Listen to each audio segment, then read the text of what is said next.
미국 하원의 최후 통첩 이재명. 이제는 피할 곳이 없다. 애국 시민 여러분, 안녕하십니까? 오늘 우리는 대한민국의 존망과 직결된 저 멀리 태평양 너머 미국 의회에서 들려오는 서늘하고도 강력한 경고음에 귀를 기울여야 합니다. 최근 미 하원이 쿠팡의 해롤드 로저스 대표를 청문회 증인으로 전격 소환했다는 소식 이미 접하셨을 겁니다. 하지만 이것은 단순히 기업인 한 명을 불러 질의하는 통상적인 절차가 아닙니다.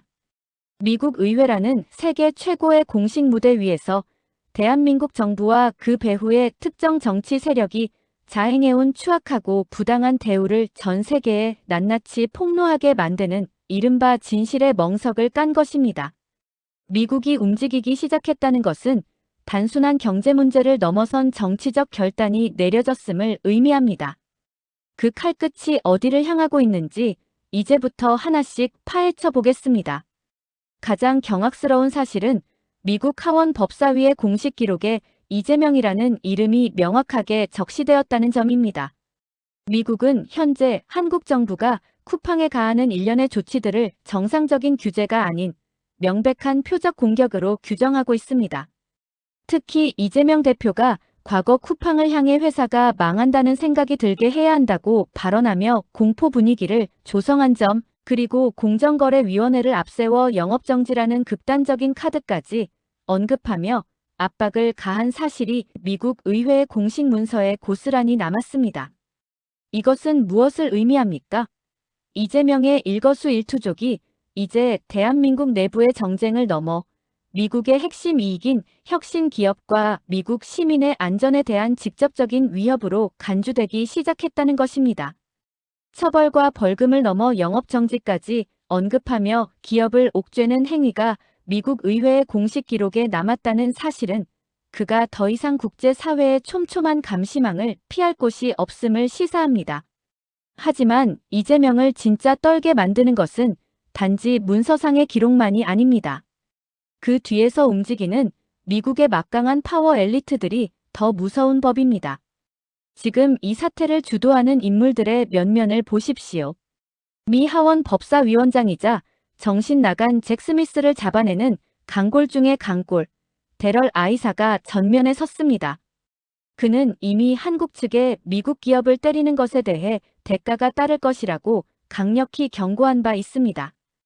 또한 트럼프의 복심으로 통하는 짐 조던 의원, 그리고 그의 최측근이자 쿠팡의 목소리를 대변하는 타일러 그림, 트럼프와 마이크 존슨 하원의장을 잇는 마당발 로비스트 제프 밀러까지 가세했습니다. 이들은 단순한 서면 경고를 넘어 한국 정부와 국회가 쿠팡과 주고받은 모든 통신 기록을 제출하라고 명령했습니다. 이는 사실상 수사 수준의 압박입니다. 한국 특유의 소위 드럼통 문화나 권력층이 가해온 음성적인 압박에 대해 미국은 이미 모든 정보를 촘촘하게 수집하고 있습니다. 이들이 요구하는 자료가 공개되는 순간 한국 정계의 부끄러운 민낯은 전 세계에 생중계될 것입니다. 특히 공정거래위원회의 행태는 미국 보수 세력의 거센 분노를 사고 있습니다. 현재 공정거래위원장인 주병기라는 인물을 보십시오. 상습 체납으로 차량이 무려 14번이나 압류당했던 전력이 있는 자가 어떻게 감히 미국의 혁신 기업을 심판하겠다고 나섭니까? 미국 보수주의자들은 그가 과거 트럼프 대통령의 아메리카 퍼스트 정책을 비난했던 골수 좌파적 시각의 소유자라는 점을 이미 꿰뚫어 보고 있습니다. 재정적으로 불투명하고 사상적으로 편향된 인물이 미국 기업의 이익을 침해하고 미국인의 발언권까지 위협하는 상황을 미국 의회가 좌시할 리 있겠습니까? 그들에게 내려질 몽둥이는 우리가 상상하는 것보다 훨씬 더 매서울 것입니다. 이처럼 미국은 철저하게 준비를 마쳤습니다. 이제 이들과 협력하는 일본의 모습과 한국의 상황을 비교해보면 더욱 참담한 현실이 드러납니다. 최근 트럼프 대통령은 일본의 다카이치 사나의 총리에 대해 강하고 현명한 리더라며 전폭적이고 완전한 지지를 선언했습니다. 다카이치는 시진핑의 위협 앞에서도 굴하지 않고 대만 문제를 정면으로 거론하며 미국의 핵심 동맹으로서 그 배짱을 증명했습니다. 반면 대한민국은 어떻습니까? 시진핑의 말을 공자 말씀이라며 굽신거리는 이재명의 굴종적 태도는 미국으로부터 그를 투명인간 혹은 처리 대상으로 분류되게 만들었습니다. 일본은 미래를 향해 질주하는데 대한민국은 한 정치인의 사법 리스크와 굴종적 외교관 때문에 국제적 미아가 될 위기에 처했습니다. 시진핑 앞에서 한없이 작아지는 이재명의 모습에 트럼프의 대답은 명확합니다. 재명아, 감옥 가서 공자 말씀이나 많이 읽어라. 이것이 지금 미국의 냉혹한 시선입니다. 결론은 분명합니다. 지금 거대한 레짐 체인지의 서막이 전 세계적으로 오르고 있습니다.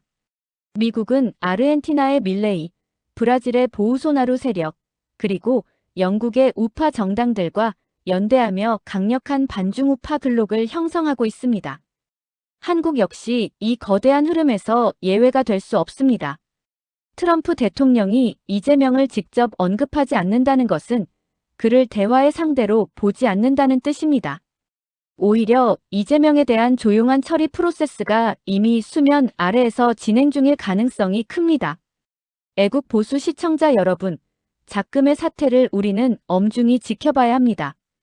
대한민국의 정체성을 지키고 자유민주주의의 가치를 수호하기 위해 우리가 결집해야 할 때입니다.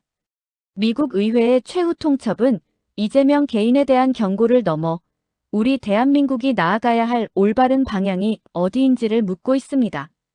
거짓과 굴종의 정치를 끝내고 당당한 주권 국가로서 국제사회와 함께 호흡하는 대한민국을 다시 세워야 합니다. 오늘의 분석이 여러분께 정세를 읽는 해안이 되었기를 바랍니다.